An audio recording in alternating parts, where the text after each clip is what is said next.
Quizá lo primero que tendría que decir es que los objetivos del milenio para Costa Rica, en la mayoría, en 7 de los 8 objetivos que contenía, en realidad eran pues una exigencia muy cercana a las posibilidades ya de desarrollo que tenía nuestro país. Quizá el único tema donde sí había una mayor rigurosidad, un mayor esfuerzo que debía hacer era en el ámbito ambiental. En los demás, Costa Rica obtuvo resultados aceptables. Pero además hay otra cosa importante que quisiera mencionar, y es que fue un esfuerzo que se hizo en los primeros 15 años del milenio, que se desarrolló de manera quizá aislada entre las diferentes instituciones y sectores involucrados en los 8 Objetivos de Desarrollo Sostenible. Los Objetivos de Desarrollo del Milenio.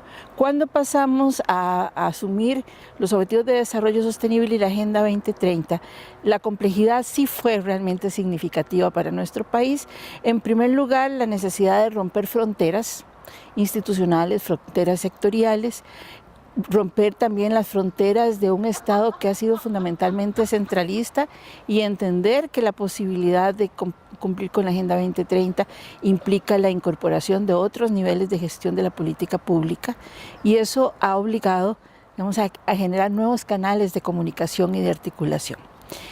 Yo creo que ese es quizá el elemento fundamental, además de que desde luego la agenda es muchísimo más amplia, pero muchísimo más amplia que las que nos planteaba los objetivos del milenio.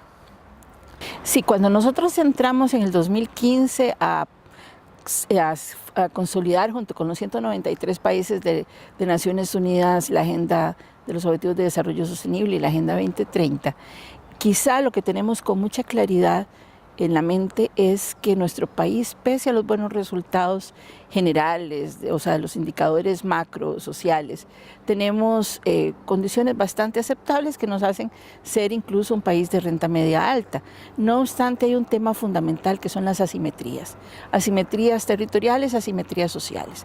Entonces, básicamente lo que a nosotros nos parecía era que, siendo la agenda de los Objetivos de Desarrollo Sostenible profundamente imbricada un objetivo con otro, la idea era buscar cuáles eran los objetivos que más atendían a las carencias o más bien a las brechas estructurales que como país tenemos. Entonces eso nos llevó a decidir darle a la agenda 3 puntos de entrada. Fundamentalmente, que lo que es el objetivo de combate a la pobreza, que es un tema importantísimo en nuestro país. Pese a los avances, todavía tenemos un 20% de población en condición de pobreza, y esto se ha modificado muy poco en las últimas 4 décadas prácticamente. Por otro lado, el reto de estar ubicados geográficamente en un espacio del mundo donde el cambio climático nos va a afectar profundamente. Entonces eso nos llevó a entender que otro objetivo significativo, que además está interrelacionado con el anterior, es la generación de ciudades sostenibles y además, con condiciones de resiliencia ante el cambio climático. Y un tercer objetivo es que involucra prácticamente toda la vida cotidiana de las personas, lo que tiene que ver con el consumo y la producción sostenible. Entonces dijimos, bueno, estos 3 objetivos, si los atacamos como puntos de entrada, nos van a generar una agenda muy integral para el desarrollo nacional.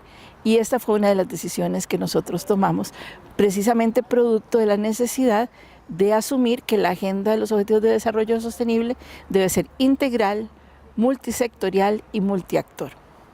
Sí, nosotros hemos promovido fundamentalmente 2 mecanismos que además están uno imbricado en el otro. Por un lado, efectivamente, como usted me lo señalaba, tuvimos la visión de convocar de manera bastante temprana, porque esto ocurrió al primer año de haber suscrito la Agenda 2030, un pacto nacional. Un pacto nacional que involucra a los 3 poderes de la República, no solamente al Poder Ejecutivo, y eso es importante, incluso al Tribunal Supremo de Elecciones, pero además a diferentes actores de la sociedad civil, empresarios, académicos, cooperativistas, organizaciones no gubernamentales, incluso hasta organizaciones que representan diferentes posiciones, religiosas. Últimamente, además, se nos han sumado, y yo creo que eso es importantísimo, las 6 centrales sindicales que existen en el país se han sumado también al pacto por los ODS.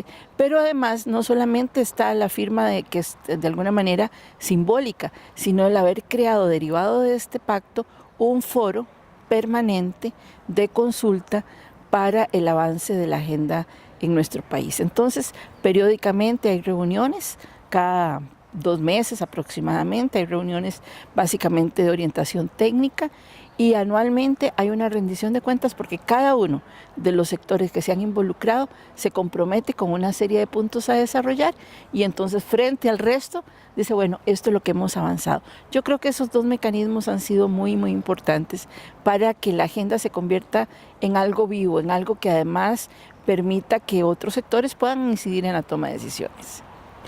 Mire, la CEPAL, en primer lugar, creo que ha sido fundamental al plantearnos y demostrarnos, o sea, que las posibilidades de cumplimiento de la agenda de los Objetivos de Desarrollo Sostenible trasciende a una sociedad aislada, a una nación, y que hay una tarea, incluso regional, que podemos compartir y que es necesario clarificar y participar en ella. Y eso, creo que en eso la CEPAL es muy visionario. Pero además hemos tenido un acompañamiento importante a nivel técnico, sobre todo en los mecanismos de implementación, que va desde la misma forma en cómo podemos desarrollar los indicadores para el seguimiento de los ODS, como incluso la potencia que tienen nuestros propios mecanismos de planificación para servir como vehículos para la implementación de los Objetivos de Desarrollo Sostenible. Y desde luego, o sea, los espacios colectivos que genera para el aprendizaje y el intercambio de buenas prácticas.